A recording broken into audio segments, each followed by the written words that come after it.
Hang on. No wonder I was having sound problems.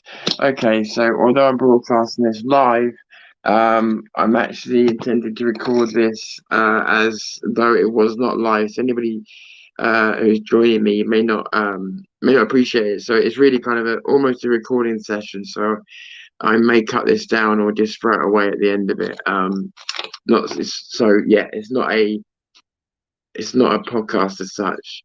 So okay, so the reason I just wanted to do this video was I'd had a bit of fun discussing the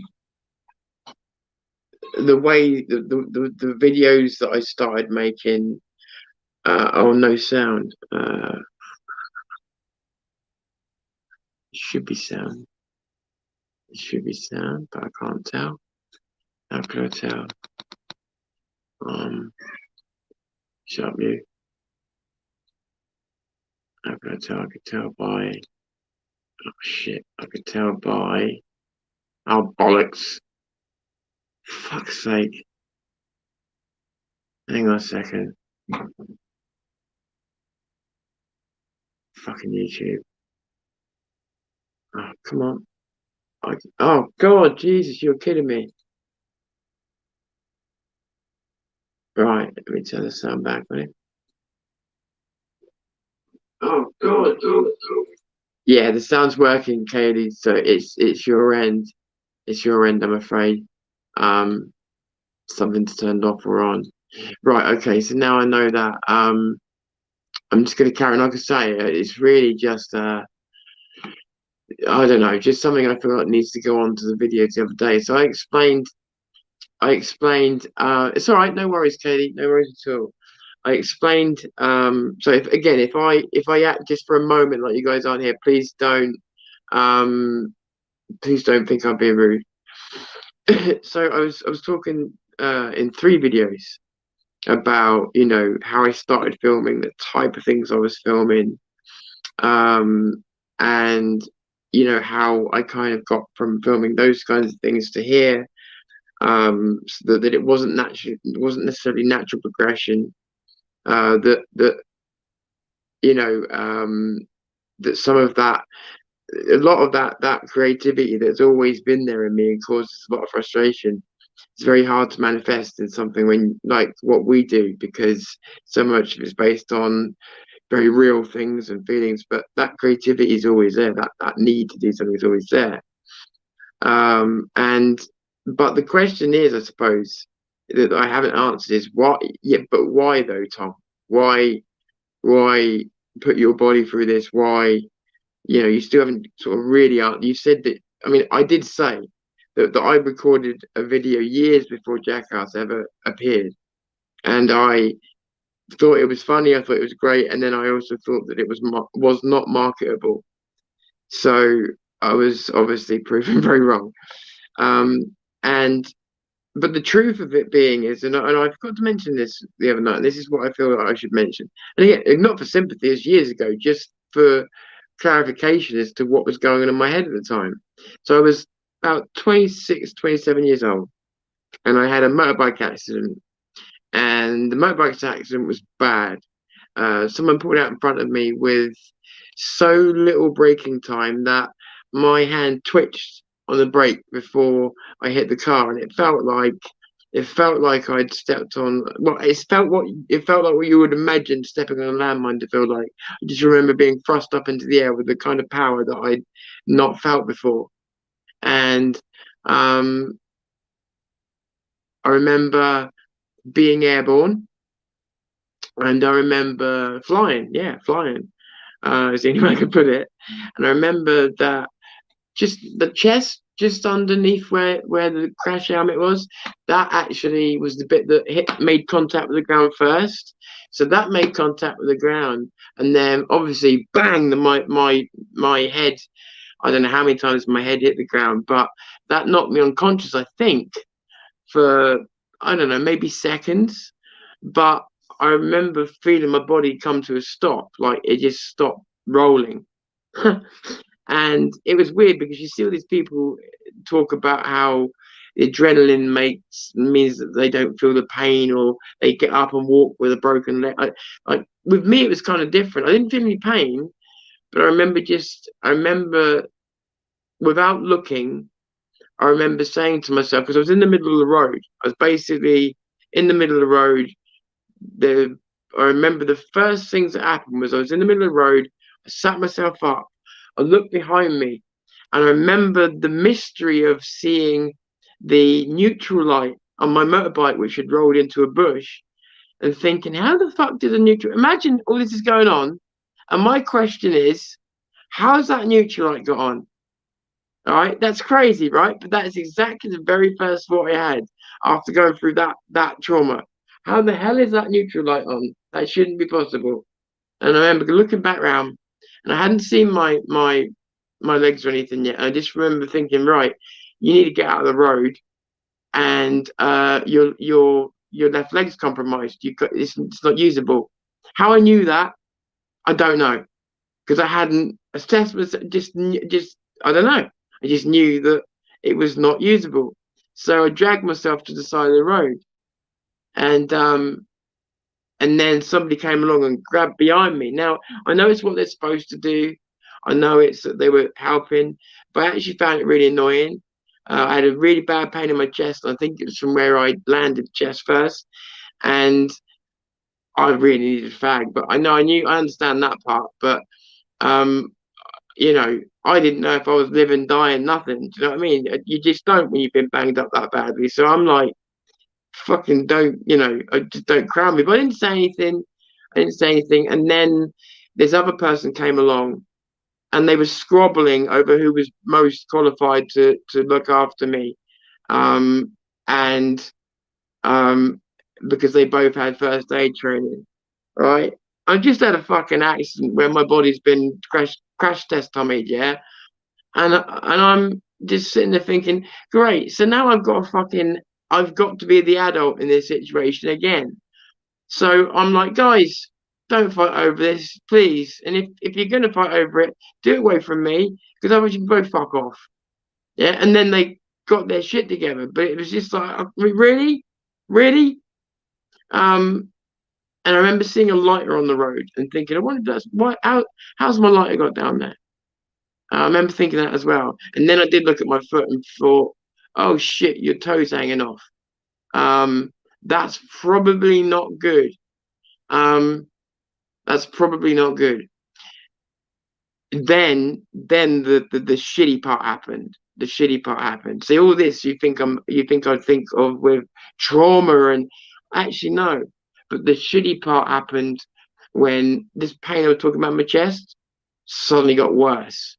And it got so much worse. I couldn't get a breath in. The pain was like nothing I've ever felt. The pain was excruciating.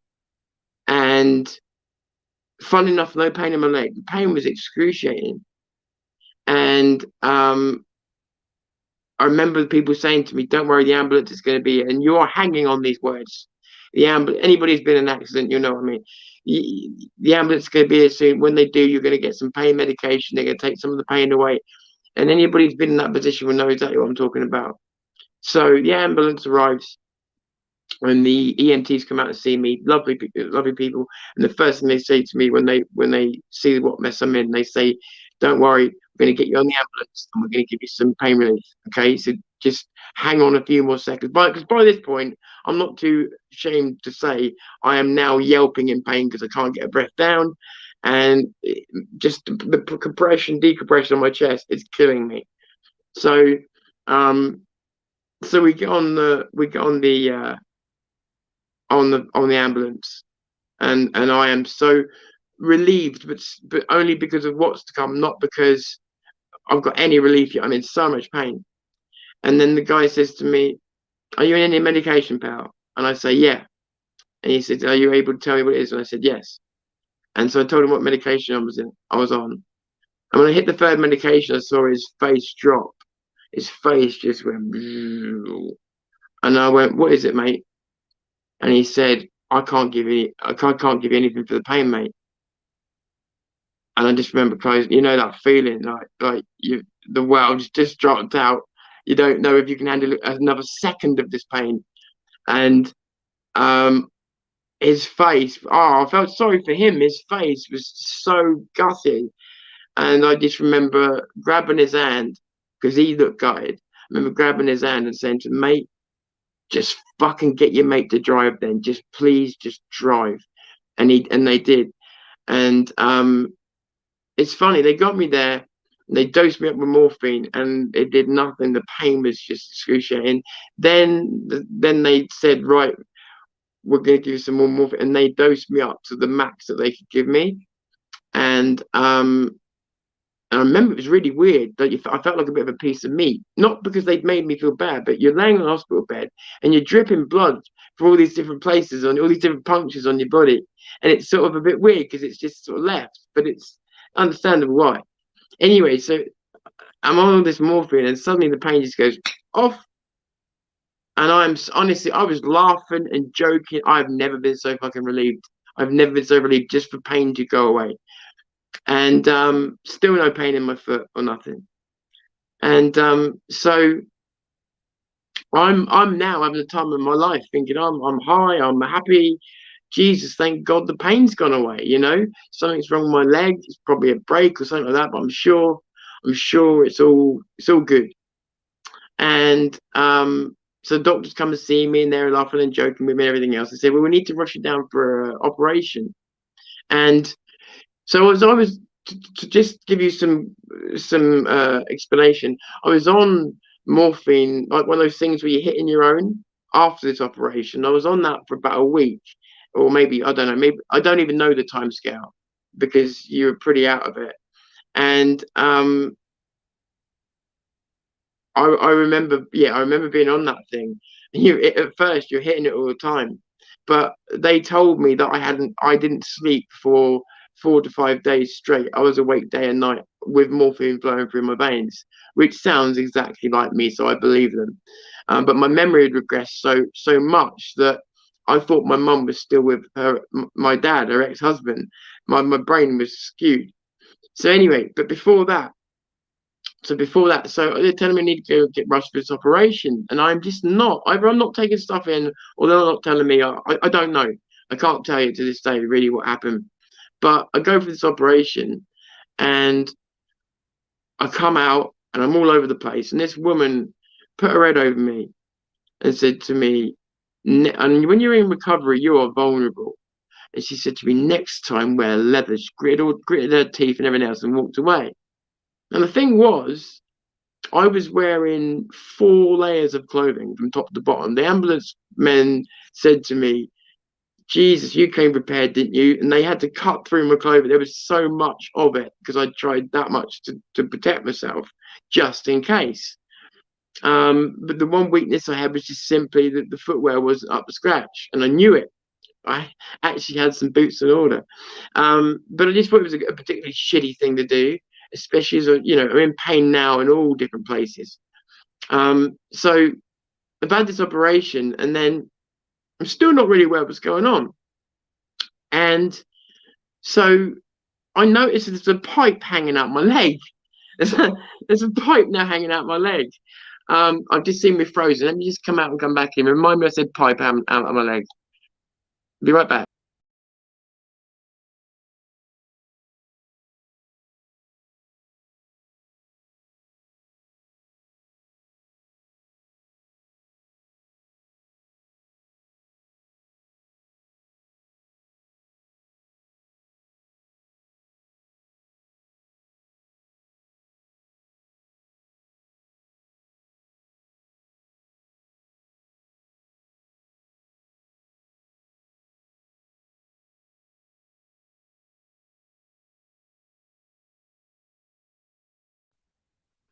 Sorry about that.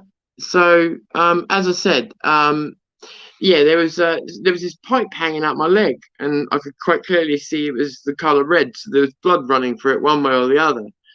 Um, Anyway, long story short, they told me I had something called compartment syndrome, which some of you may be aware of.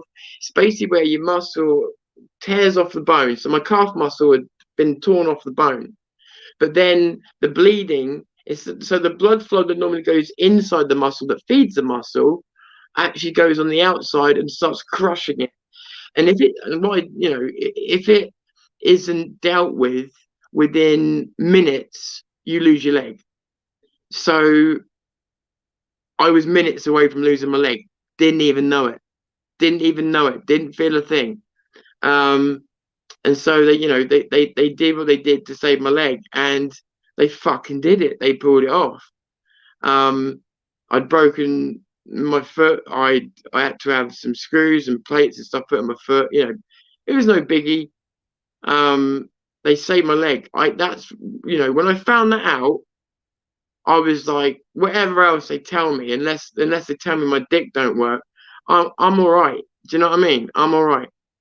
And that was mostly true. And I'll give you an example of how that was mostly true. My thumb, which now is not usable. I haven't got a knuckle where other people have. It's not a big deal because you don't really use it very much anyway. But I have noticed a difference in the pain you get in it. That basically, when I was in the hospital for a little while, my thumb went black. I said to one of the doctors, I said, "How come my thumb's gone black?" I said, I don't know what the issue is. And he looked at my thumb, and the moment he saw it, he went ape shit. He went, "Oh, Jesus Christ." And I was like, "Well, what's the matter?" And he said, "I should have seen this." And I said, "Seen what? What's the problem?" He said, "It's dislocated." And he said, "And now it's dislocated and I haven't seen it." He said, It's going to start to fuse." He said, "So now we're going to have to snap it in order to put it back." And I was like, "Jesus, man, you've saved my leg. I couldn't give a fuck.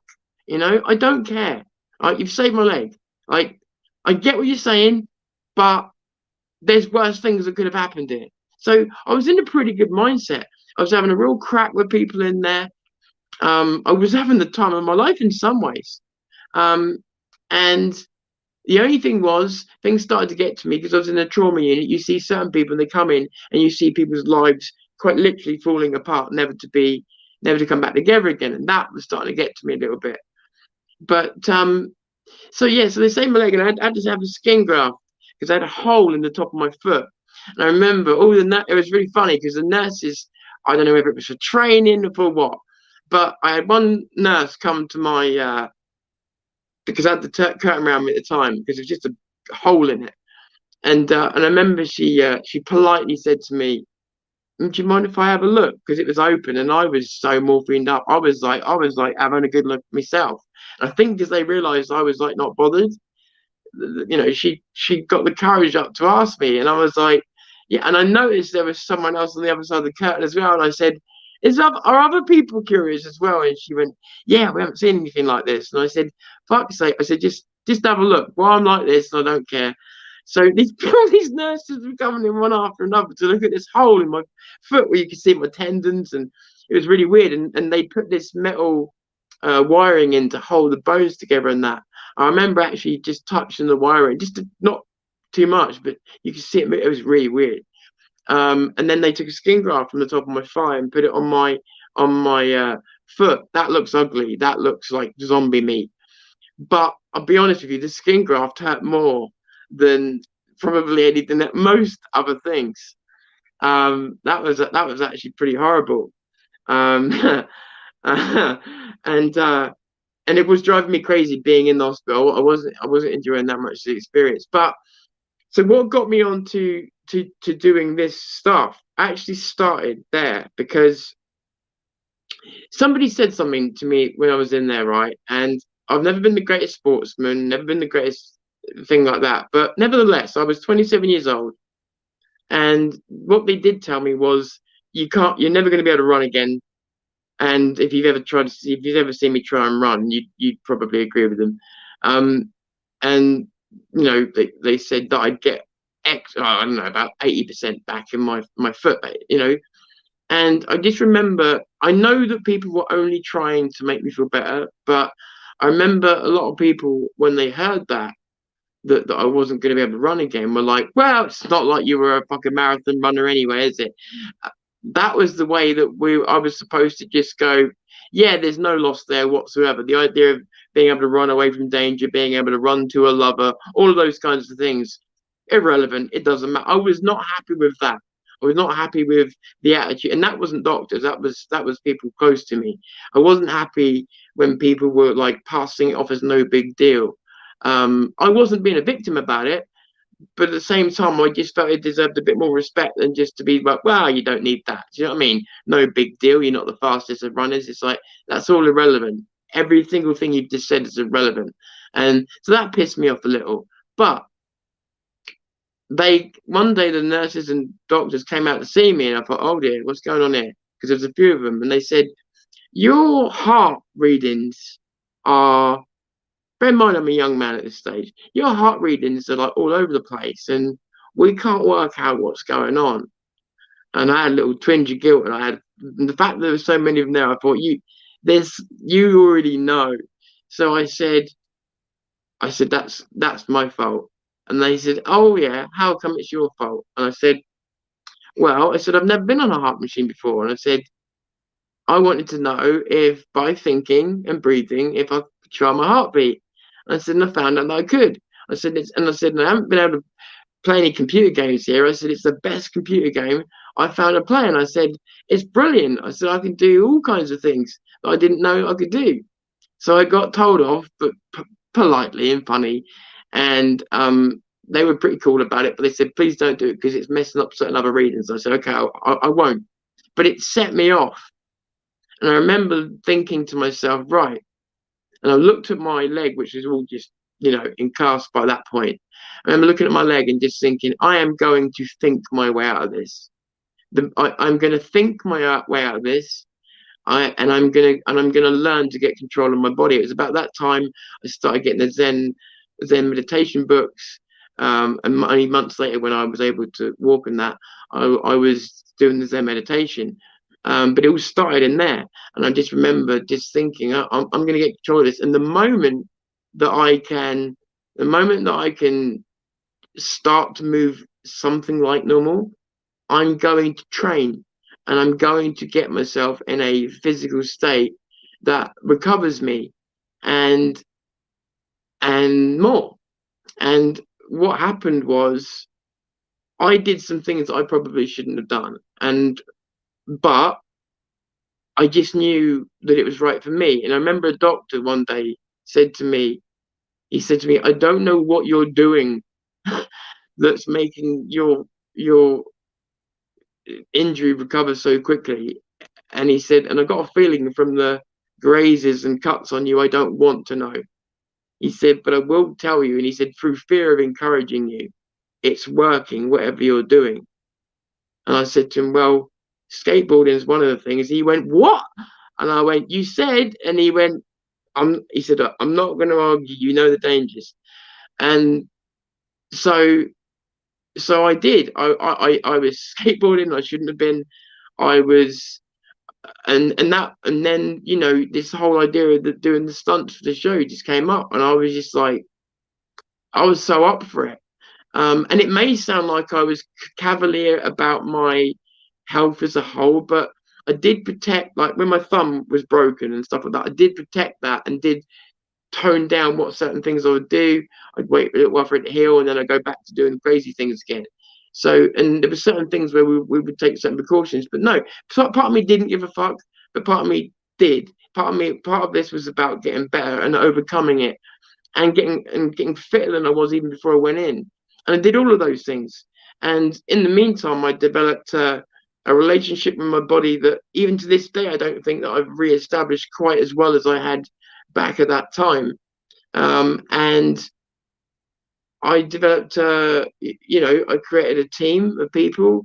I was in a band. I manifested a lot of things, and I still credit it all for being sat in that bed with that mindset of right, the healing starts here. I'm going to stare at this fucking thing, and I am going to be visualizing so much. And it was a really, I think it was a really powerful thing the moment I realized I could change that heart machine. And again, bear in mind, I'm a young man at this point, so I've never been on a heart machine.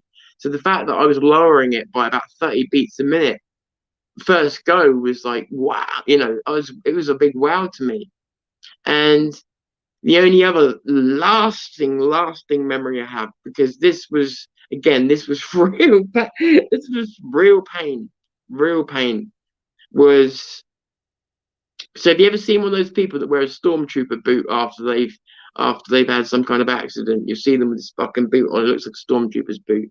But basically, I got one of those and some crutches. And I had said I need to get out of this place because now, like, I got anxiety. I'm a loner, and I'm having to wake up at 7 o'clock in the morning around loads of people. This is not good environment for me. And sooner or later, I'm going to discharge myself. I don't want to do that because I want to go into your care. So, you know, meet me halfway here. You're telling at this point, by the way, they were telling me they needed basically to just change the dressing every 5 days. I'm like, well, then what about the other 4? I'm wasting the bed. Anyway, so they sent the physios out to say, well, is he safe on crutches, basically? So the physios came out and they put this boot on me and they tightened this fucking thing up. I don't know if it's deliberate or if it was just they weren't, I don't know. But bear in mind, I remember, bear in mind what I've told you. I had a hole in the top of my foot with a skin graft on. The bones are broken and there's a piece of wire that piece of wire comes out of my foot to the side, so I can touch the wire on the outside of my foot. That wire goes into the side of my foot, onto the inside of my foot, and it's holding bones together, right? And it's quite a thin piece of wire. So they've put this boot on, and they've put it basically. And I didn't know how to use the boot at the time. They didn't explain it properly. So they maximum inflation, maximum pressure. It's crushing my foot and this bit of wire. Now, me being me, I think I'm being a pussy. So I'm telling myself, take the pain, you fucking wuss, take the fucking pain, and then get out of it, get out of here. Take the pain and get out of here. Take the pain and get out of here. 4 hours, 4 hours of having my first foot crushed. I was in absolute agony. I don't know how I didn't pass out, but I didn't. I was just too interested in getting out of the hospital. And I remember these physios came back, and I said, I'm in agony. And I like, there was nothing I could imagine them doing at that moment that would have made it feel any better. And something happened, and all the pain in my foot, and I mean all of the pain in my foot, went instantly. There was nothing. I went, what did you do? And she said, Jesus. She said, it was just like wound up as tight as it can go. She said, no wonder you're in pain. And it had bent the metal bar that was holding the bones together in my foot. It actually bent it. Now, not the metal bar would have been hard to bend, but you imagine, yeah? So I wasn't a happy bunny over that. So then I get on these crutches to go and leave, and I'm exhausted. I've been 4 hours with my foot crushed. I've got sweat pouring down my face. I am a mess. So I get on these crutches. I go do their little fucking song and dance around the room for them. And then when I go and sit down, just as a moment of laziness, I throw the crutches to one side. And to them, that's like because they got a badge, that's a driving failure. And I'm being told, no, you can't do that. And I'm like, oh, I have just been crushed for 4 hours. Could you please at least give me 20 minutes to recover and come back, and I'll be fine? Oh, they gave me 20 minutes, all right, times 10. Then they came back. I did exactly what I said I would do, and I got out of there. And then I went home and found out that without the morphine, Jesus Christ, there was some pain. But I did everything I said I would do. But I never imagined, even at that point, that it would lead to me getting into video quite in the way I did. Don't get me wrong, I'd been into video before for other things, and mostly with another person. This was the first real stage where I was beginning to do things solo. But amazingly, it came from learning Buddhist Zen and Zen, and from playing with hospital machines. And I remember when I was capable of. I remember when I realized I was capable of taking that boot. You remember that boot I was telling you about? When that boot came off, I waited not too long. And then I went into the forest where I live. Now, in the forest, maybe you don't know, but I would expect you do. In the forest, they burn areas of gauzes. And after about a year, that area that's been burnt goes really brittle. So you can snap it relatively easily. So I was I went, and these patches could be, I don't know, a mile square, 2 miles square. So I kept finding different patches, and I would start at one end of this square, and I would do the martial arts that I was learning. I was stand kicks though, kicks all the way from one end to the other. I'd flatten everything that was flattenable. And don't get me wrong, it's not a feat of toughness because, like I say, this stuff was quite brittle, so it wasn't hard to break. Um, but a couple of times there was bits that weren't burnt properly, and with the foot that had been damaged, I made full contact with something that I thought was brittle and wasn't. That that made me wish I hadn't done it. But with exception of that, I was sort of just doing this. It was more about fitness and balance. So I was always balancing, trying to throw kicks like really slowly from the foot that was damaged, just stuff like that. And yeah, I don't know. I just started to get into a rush of enjoying doing some stupid shit as well, remembering all that stuff and thinking, you know what? I'm not really one that enjoys exercise. You know, I never one of these people that flexes muscles in the mirror and goes, yeah, or rides one of these bikes in the gyms for 3 hours and then says, great, I feel like I'm dying. That was well worth it. I'm just not one of those people. But if you can incorporate that exercise into something I like, then I'll fucking die doing it. Do you know what I mean? So it was very easy for me. But I suppose there's going to be more little, whether anybody's interested or not. I always promised myself I'd make a log for myself. And Katie actually did an interview with me, which I remembered tonight, which I think she asked some pretty good questions. So I haven't seen that in ages. But just for my own sort of sake as well. Some of the things I say on camera, because I said a lot of this on Periscope, but that's gone, you know. But part of it as well is so that maybe this is just for me, I'll be honest. But part of it as well is so that people like to change history when they go down the road. And one, I don't want to forget mine, but two, if they do get to that position, I also don't. If anybody tries to change history on me, I can sort of say, well, no, I've already covered this here.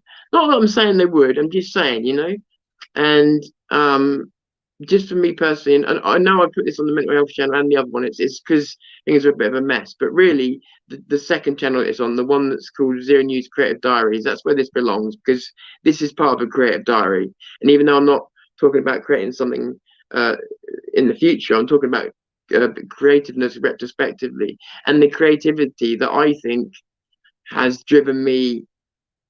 I think that creativity has driven me more than even when I was young and used to think fame was actually something worth attaining. And even back then, I don't, you know, it was never the driving force. Creating something fun or cool was. And it was always you know, I loved watching back what I'd recorded with the team. And every time we had done a recording session together, without fail, we would always go back to my place and watch the entire thing that we shot together to critique ourselves, but also to laugh at each other's stupidity. And we had some really good times decompressing in that way. And you are sore, you know, you're all stinking of mud and hurting. But it was a great way of decompressing. And that's the one thing I miss about being young, is it's easy to create a team when you're young. When you get older, people are like, oh, I don't want to feel like a dick. And obviously kids take time. And there's all different reasons why it's harder to create that kind of team when you're young. Sorry, when you're older.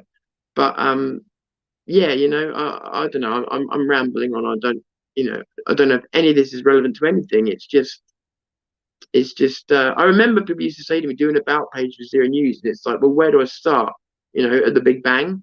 That's how I felt. You know, so it's really hard to know where to start with any of it. So I just feel like maybe the only way I can ever really answer any of those questions is just to randomly cover little bits of this. And like I say, it does me a favor in the meantime, because it also is like a little diary of things that might otherwise be twisted, forgotten, you know what I'm trying to say.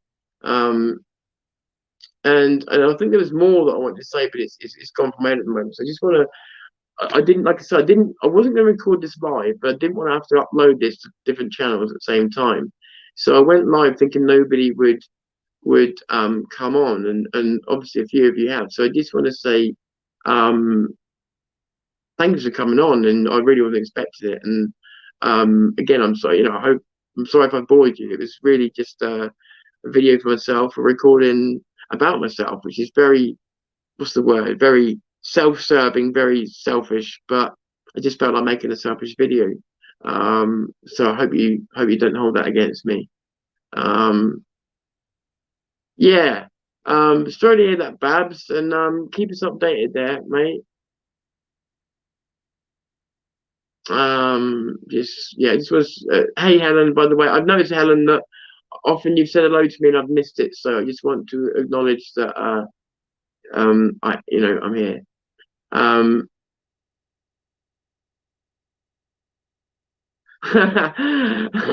your legs are more important than your mankind, Tom. I don't know. I don't know. I don't know. No, all right. Okay, okay. Yeah. No, no. It definitely. There's no way you can. If you don't get a wake up call from that, then you're not going to get a wake up call from anything, are you? Do you know what I mean? You're just not. Um. Oh, bless her. I hope she's okay.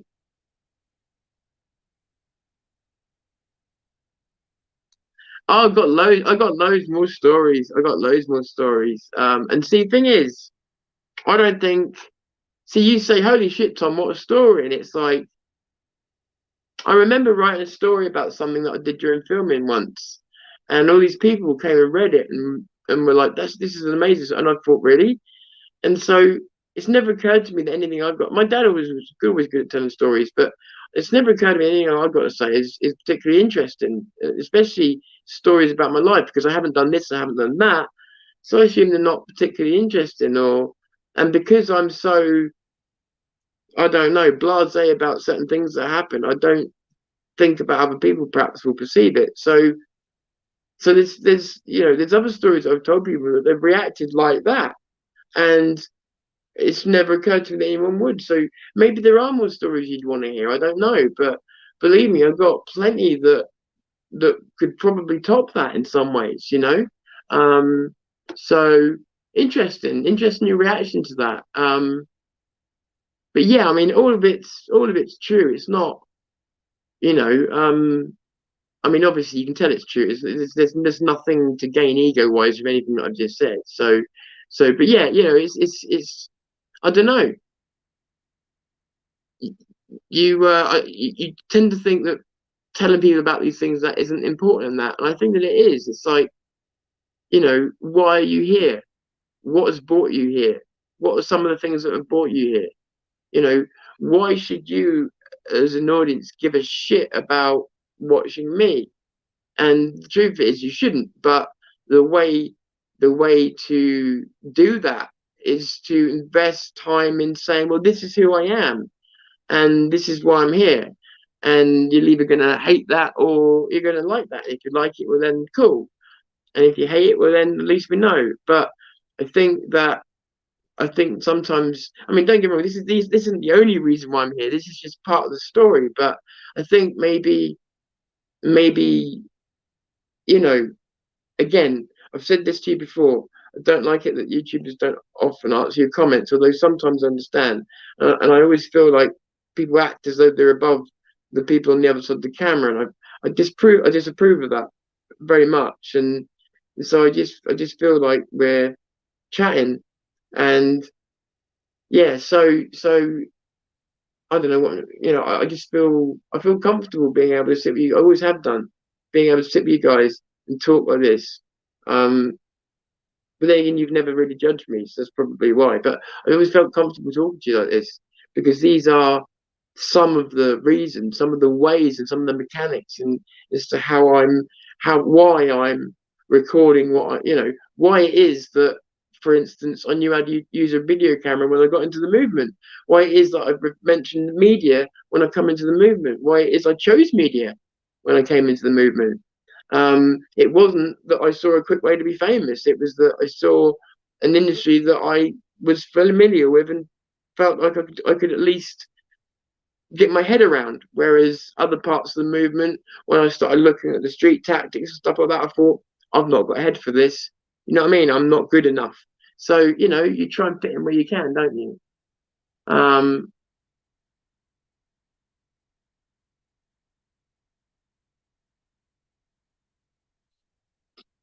so,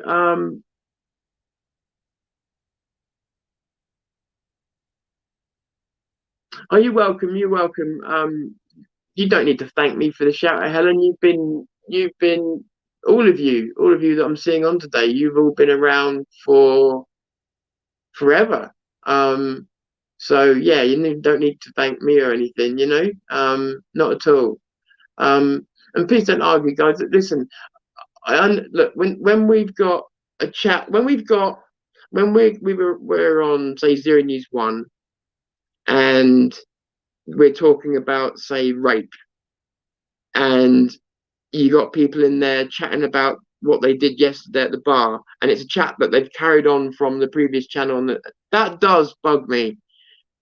But we normally take care of it. But no, when we're doing a laid back video like this, and I know that I'm talking slow, there's not many people in the chat. I don't kind of mind because God, let me put it this way: I feel arrogant to think that anybody would want to sit and stare at me and without wanting to talk to each other for that long. And I want us to rebuild our sense of community again. You know, it was taken from us, and I want us to rebuild a sense of community again.